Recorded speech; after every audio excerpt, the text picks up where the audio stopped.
Good evening, everyone. I want to welcome you to the Public Safety Subcommittee meeting. My name is Kate Toomey. I'm chair.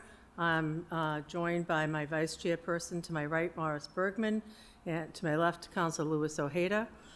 With us, we have Auditor Robert Stearns, Chief Paul Saucier, and AJ Pottle is clerking. Number one, virtual attendee call-in information. 1 second. First, I want to do a roll call, please. Councilors Bergman. Here. Ojeda. Here. And Chairperson Councilor Toomey. Here, thank you. One, virtual attendee call-in information pursuant to Chapter 20 of the Acts of 2021, order to ensure active public engagement. The City of Worcester currently allows for both in-person and remote participation at all City Council and Standing Committee meetings. To partake in the meeting, you may attend the meeting in person. The meeting location, follow the below link to join via Zoom. Dial the direct line as indicated. If you join a Zoom meeting by dialing in with a phone number, you can raise your hand by dialing *9. Public Safety Committee Zoom link, https://worcester.zoomgov.com/j/16155478889. Public Safety Committee Zoom phone number, +1 646-828 7666, and Public Safety Committee Zoom access code 16155478889. And I don't think that I would be hired to do an auction. So, approval of minutes. 2A, order that the City Council Standing Committee of Public Safety hereby approves the minutes of the Public Safety Committee meeting on October 21st, 2025. Mr. Pottle? Councilors Bergman. Yes. Ojeda. Yes. And Chairperson Councilor Toomey. Yes. 3A, communication of the city auditor, transmitting an informational communication relative to a follow-up of the 2023 investigation into Worcester Police Department's overtime and details policies and procedures, as well as a report issued on January 15th, 2024, as presented by Clifton Larson, Allen LLP's Forensic Services Team, in Council, December 9th, 2025. So, pardon me? No, we'll do it after. Thank you. I also want to mention that City Councilor-elect Jose Rivera is here with us, too. Thank you. All right, so, Mr. Stearns.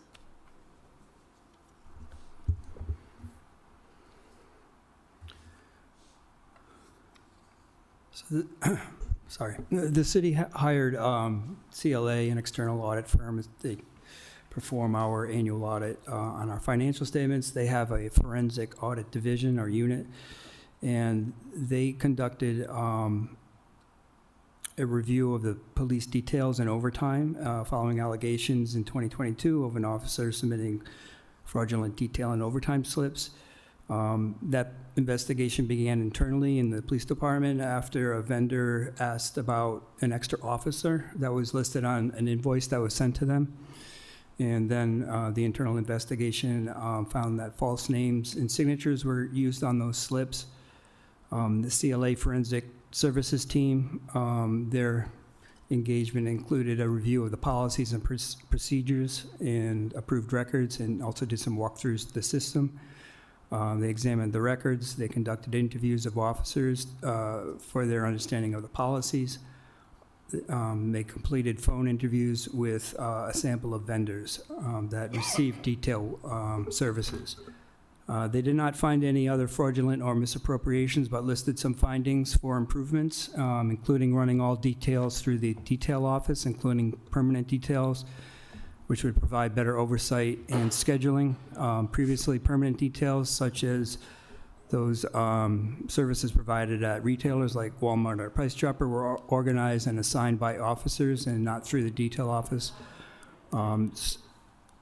Subsequent, the city made changes and now has implemented a more structured system that includes all details run through the details office, including permanent details. Officers must mark themselves as available, but before being assigned, there was a recommendation that a central email system be put in use for record retention whenever the assignments are processed. Vendors are required now to submit an online form for, through a centralized system for all their detailed work orders. This is an enhancement to the internal controls that officers can only schedule with vendors who submit the work order and are paid for work that is scheduled and assigned to them. Some other recommendations that they found and put the recommendations in is that the details, which is kept in a manual book, be typed rather than handwritten, and then saved, the image is saved for record retention. Ensure that officers write down the explanation of the unavailability of the vendors at the end of a detail shift if they are unavailable. And then to perform some internal inquiries of vendors when those slips come in and the vendors are, the representative of the vendor is not available.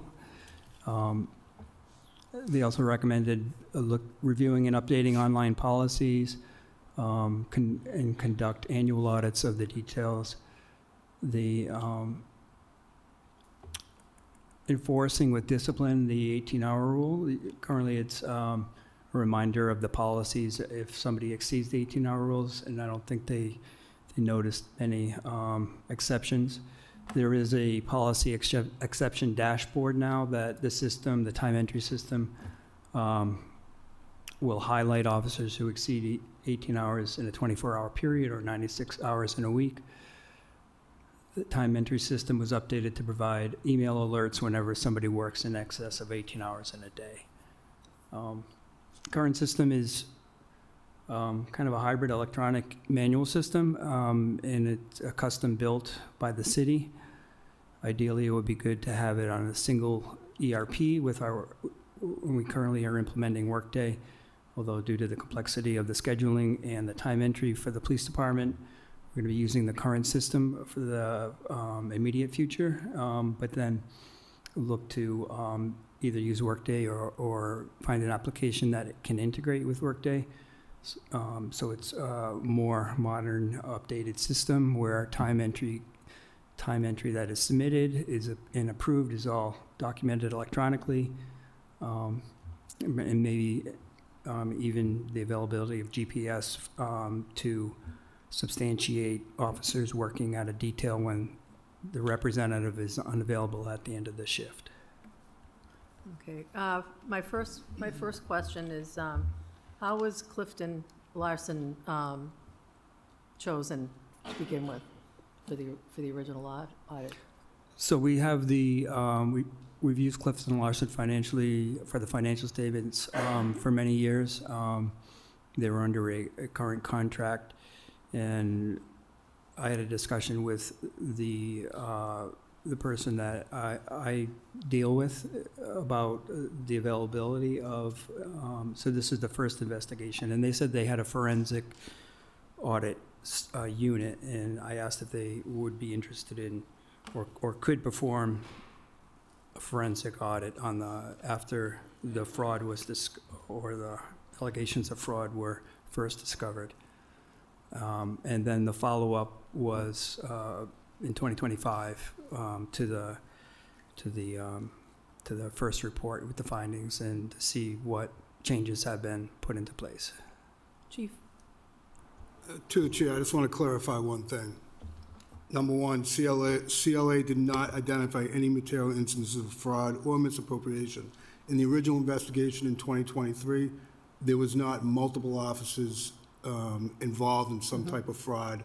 I just want to make that clear. I believe, my understanding, there was one issue with one individual officer, not multiple officers, so. What discipline was? There's still an ongoing criminal case involving that, so I can't Can't speak to discuss it. that. Okay, thank you. So that was one of the things that I did notice, was that, it was actually a very positive report overall. I think, have we done a cost-benefit analysis as to how much would we save money by purchasing another program in the long run, or? would probably cost money for the program, annual subscription fees, and it would, and an investment in hardware, possibly cell phones. I think it's just a more modern system that would maybe give more assurances and have better audit trails than, and also cut down on some of the manual labor of entering the time slips daily, So which is a large number. One of the things that I did read in the report was the issue with having the time slips signed off sometimes because there weren't people left at the site to do that. And that's something that I would think makes sense, but how do you deal with that? How do you? To the chair, there are verify several details, and I'm Yeah. from experience. Yep. I know I've worked one that was 3 to 7 at night, and at 7 at night, nobody's there, right? So if they were to go with some type of software solution, then that's going to be up to contractual contracts, because the only way to do that would be have a GPS location where the officer was during that time. And right now, again, that would have to be bargained for. Right. And the cost, I got one quote, was $17,000 a year. 17,000. All right, so if it had GPS, that means that you would have, a means of having the GPS would be a phone. To the chair, that's the other issue. Officers do not want to put a standalone city app on their phone because then it becomes part of any type of discovery when you have any type of court case. And we as a city would have to provide officers with cell phones in order to do that. Unless the officer voluntarily wants to put it on their phone. Some wouldn't mind, others would, Yeah. but we have to be equitable to everybody. I think at one time, we did take a look at, when we were looking at the body cams, we were talking about using phones. And I remember that was astronomical and just not possible. The city of Boston, I heard, has a relatively good program. Do you know anything about their program? To the chair, the city of Boston is currently onboarding the same company that I got that quote from. And Okay. it's all determined upon how many officers you have, and we would be over 300, and that's when it starts going up. Okay. Over 300, okay. So that makes sense. So why, is there no other way to create an automated system other than entry, the manual slips? It's just not with what we've got.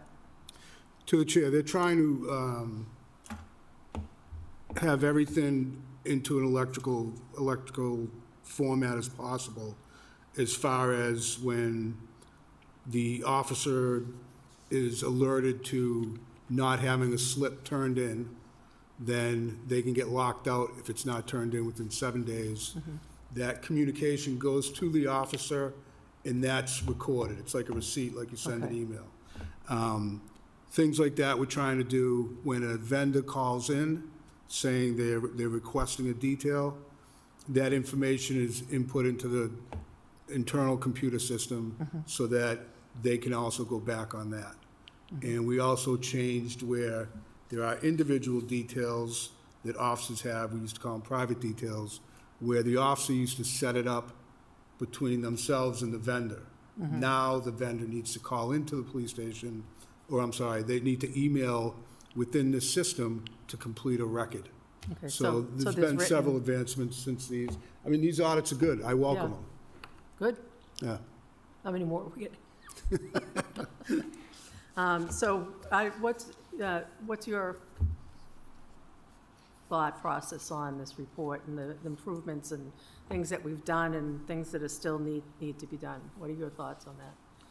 Well, I think having all the details run to the office is a big upgrade, and it allows for, like, if an officer who previously would manage that relationship is not available. In some cases, I think it was noted in the report that an alternate was maybe not available and the detail went unfilled. But I think, so having it all run through that centralized location strengthens the internal controls for that reason, and just oversight in general, knowing which details are being serviced every week. Obviously, electronics time entry is where the city's going to with Workday, with people entering their time, workers entering their time, and managers approving it, would probably be the best practice once it gets adapted by the police department. It's still a question if Workday can meet all the complexities of the time scheduling and time entry of the police department, including billing the police details. But yeah, I think those changes that they made were very positive. In general, I've used the system and used it for reviewing. When they, even though it's a manual entry with the paper slips for overtime, it gets input into the software, and it's a great way to track overtime usage. So they keep all of the characteristics or the description of the overtime, whether it's court, investigation work, or if they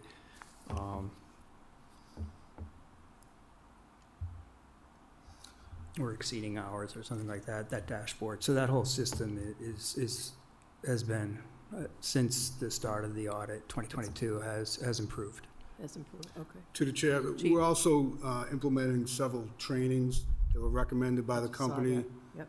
In-service training and academy class training, having the detail officers go down there and explain how come this is so important. When we deal with $14 million in details, approximately 200,000 hours, and roughly $5 million in overtime pay, 50 to 70,000 hours, that's a lot of work that has to be done on top of, we are police officers and we're trying to keep the city safe. So we're not auditors, we're not bankers, we're doing the best job we can do with what we have. And again, I said I welcome the audits. It gives us recommendations, and we try to implement nearly every one. If they weren't implemented at this time, they will be in the future. Okay, do you have timelines for any of those? Some of them are very basic, like January 1, we're gonna start doing 5 pay detail slips a month will be challenged or audited so that we can make sure that that slip went with the computer system, the person was there, and we're just gonna do blind audits, probably 5 a month. That's gonna happen January 1st. Great. That, I believe, that might have been a recommendation too. And then the training, and we are looking into that software. Again, I only got one quote right now. I'm getting other software for the department, and I get to check with that company who does the same thing as far as detail tracking. But again, we have to eliminate the GPS aspect of it. And we got to figure out a way we can get around that. So could body cameras? To the chair, Corroborate. we don't wear body cameras on actual street Okay. details, just Okay. due to battery capabilities, Well, things like That's that. good to know. Yeah. Yeah, well, I appreciate that. I just On- was thinking that they could corroborate, if someone was there, if there was a question, but, use them, so. Bar details, when officers are working in a situation like that, Yeah. they do have cameras on. Okay, It's just the regular construction jobs, okay, all right. And then, I know that a lot of this stuff that they're looking at, I noticed a lot of things would have to be bargained, and I know that's something that you have to deal with too. So there were some, the other thing is that I was interested in was that how many are working 18 to 20 hours in a 24-hour period? To the chair, there were no indications of anybody doing 20 hours in a 24-hour period. Occasionally, the 18 hours stretched. Again, we are emergency services.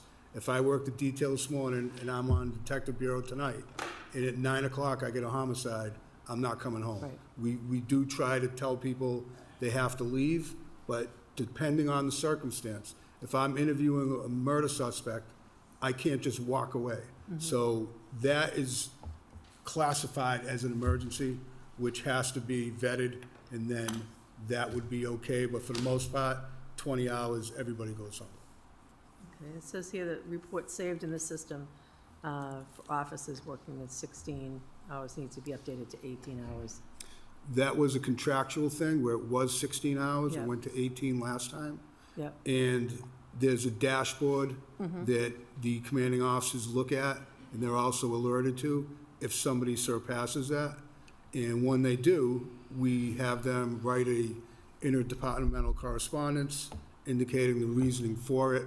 They usually have to advise their supervisor why they went over. Then they do the report, and then we'll use progressive discipline if it continues. okay, what is the progressive discipline that you use? You'd start off with a counseling session, oral reprimand. It could go to termination depending on how many times it's done. All right. Then, it says NA should no longer be used. Right. Why is that? To the chair, NA not applicable is really means to the officer on the street that no one was there to sign the slip. And they don't want us to write NA. Again, there's situations out there, you're in the middle of a rainstorm and you're looking for somebody to sign the slip, they're not there, and you're trying to write things down. And again, this isn't a banking situation. These are officers on the street preserving public safety.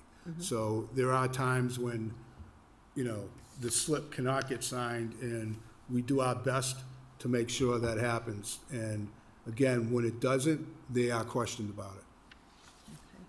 I know that you mentioned the automatic flags and being locked out. So that means that they can't, when you say locked out, it means that they can't accept a shift. To the chair, prior to accepting a detail, Detail. you have to put yourself in the system as available for December 20th from 7 a.m. to 3 p.m. If you do not do that, you may not get a job. But if you are locked out of the system, You can't. then you can't even put yourself in. Okay. And how do you get back in? You have to get cleared by putting that slip in. Okay. So only the detail officer office can actually relinquish that and let you get back into the system. So CLA said that they looked at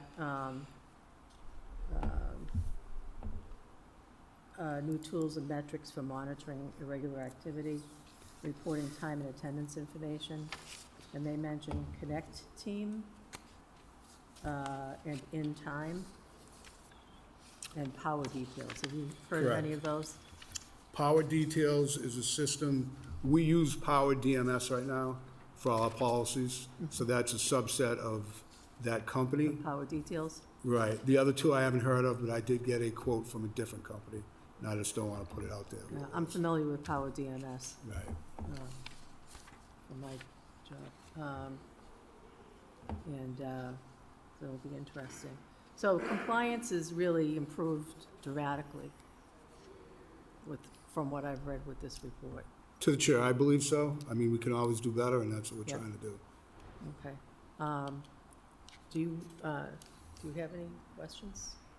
No, not really. No? Do you have any questions? Okay. Thank you.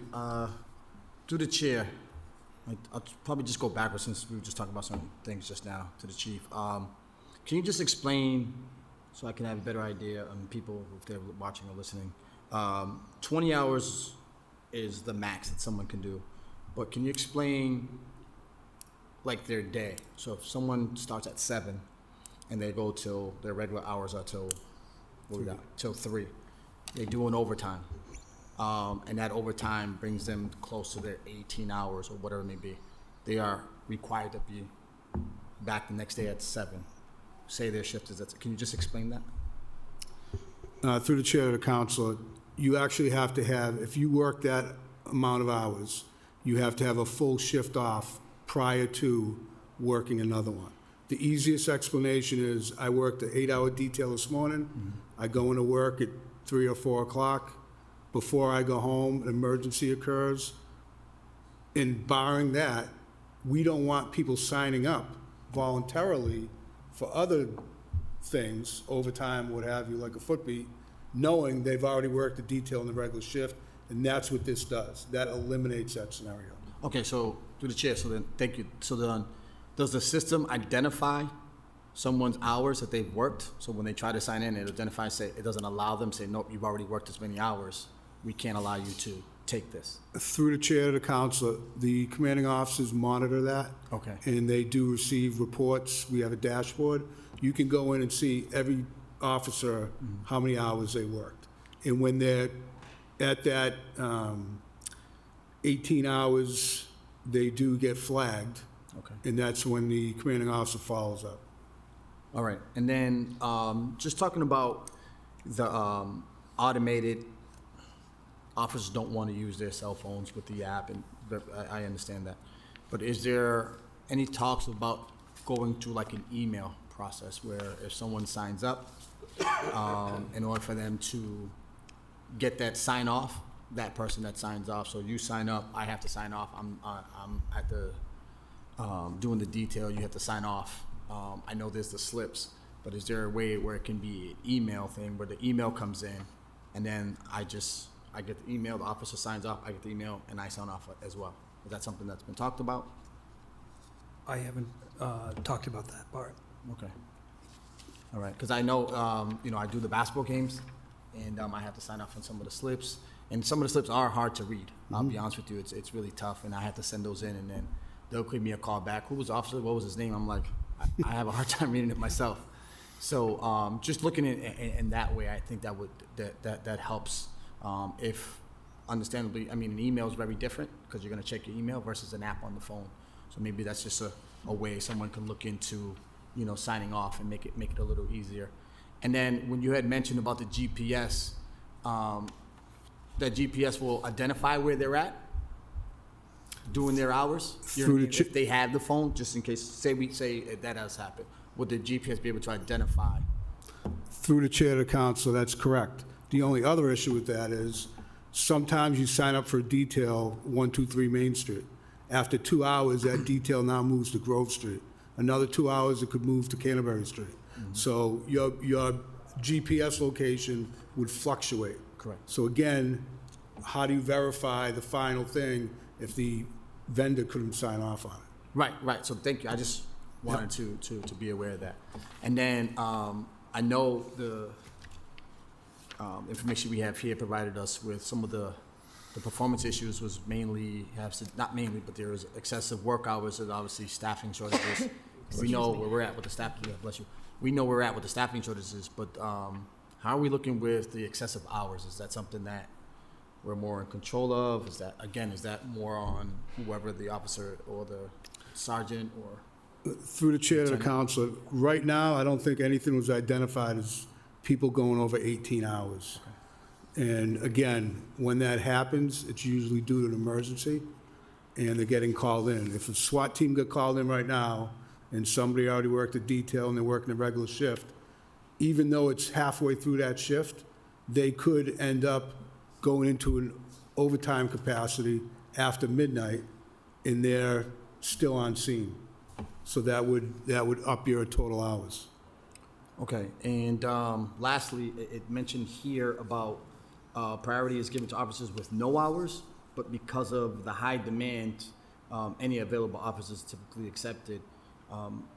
Is that something that's common with more of those opportunities? And I would guess maybe it's more of the, I could be wrong, but more some of the newer officers that probably just don't want to take those hours? Is that something that you guys have been seeing? To the chair, through the chair of the council, what happens is the lieutenant calls out on the air at 2:30. Anybody without any hours or on a day off would get first priority. The problem is sometimes, especially in the summer, there's so many details out there that they just have to triage and get them filled. And again, they're filled by triaging the situation, where's the most public safety benefit to where they're gonna be. And a lot of the young guys do not want to do any details. So that leaves the other ones to fulfill them. Okay, okay. And is there a reason? I mean, is there a reason why? I mean, I know It's it's the new generation. it's the new generation. Okay. No, They, I mean, they that's- value, it's Work- good for them. They work-life- value doing work-life other things. balance. Yeah, and, Right. and that's Yep. great, right? That's what you want. Yep. I mean, you want them at work, ready to go. So Right. all these extra hours may make them tired. But if there's a way where, obviously, you really can't incentivize that, right? It's their choice. So, all right. No, thank you. I appreciate it. I'm good. Thank you. AJ, are there any people on the line? Thank you, Madam Chair. There's one person raising their hand this time. If we could just ask, could you please provide your full name and city or town of residence prior to beginning testimony? Phil?